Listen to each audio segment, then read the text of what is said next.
आपण मैंने मो चैनल को सब्सक्राइब करना ताले प्लीज सब्सक्राइब कर दिंतु।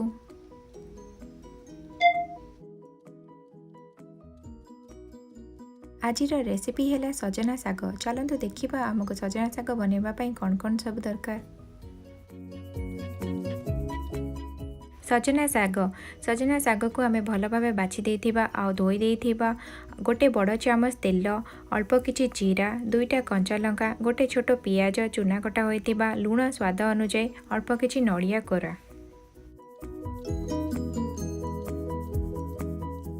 सजना साग को मु सफा करुची। आर सब डेम्फो को काढ़ी दउची आ सुखी जाइथिबा पत्र को भी काढ़ी दउची।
एबे मोर साग बछा सरी जाइए।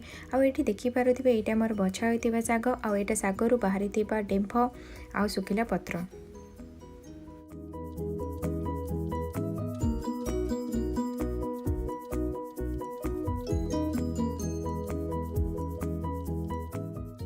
एबे मु सजना साग को भल भाव में पानी रे धोई दउची।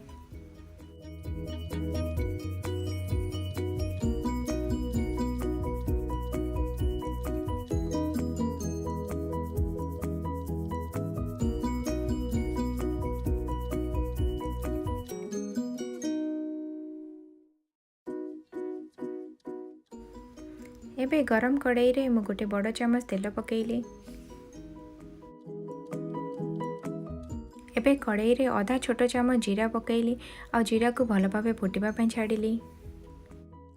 एबे जीरा फुटी गला परे मु सेथिरे चूना कटा होइतिबा पियाज पकाउची। एबे पियाज को मु टिके नरम होला पर्यंत भाजीबी।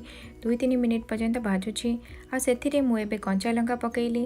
मु जदि तेल रे कंचा लंकाटा पकई थानी ताले रे टिके बेसी राग हो जाई थांदा, सेथि पई मु परे पकेइली।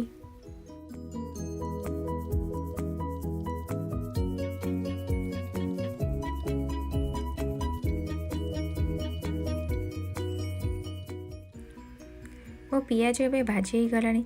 सेथिरे मु एबे धोई के रखिथिबा साग पकाउची।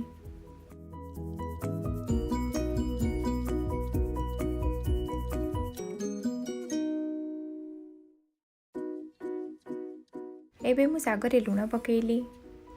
एबे कड़ाई रो घोड़नी बंद करिकी मु आकु 4-5 मिनिट पर्यंत रोसई करिबी। घोड़नी काढ़िकी मु साग को टिके तळ ऊपर करिदेबी।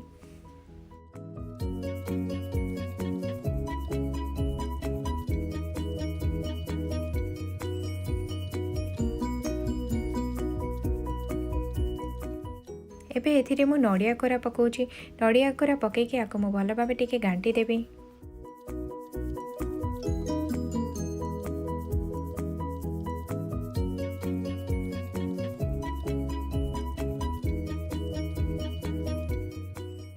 एठी मु कड़ाई घोड़नी बंद करके 7-8 मिनिट पर्यंत टिके रोसई करी। जमती देखिए आपंकर सागर परिमाण टिके कमी जाइए आ साग गुड़ा सीझी जाइए। सेतेबेले आम साग पूरा रोसई हो जाइथिबो।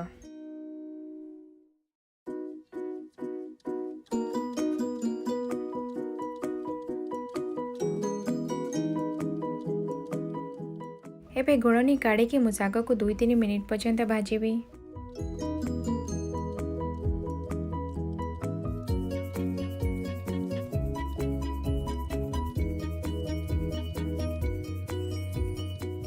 ये मो शाग एबे रोषे हो जाए आईटा बहुत भल भाव भाजी हो जाए।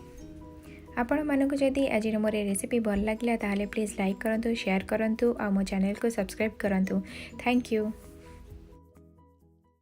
जदि आपण मानकु मोर आज वीडियो भल लगे ताहले प्लीज़ लाइक करूँ, शेयर करूँ। आगु को मोर एमती बहुत सारा रेसिपी वीडियो देखिए मो चैनल को सब्सक्राइब करूँ।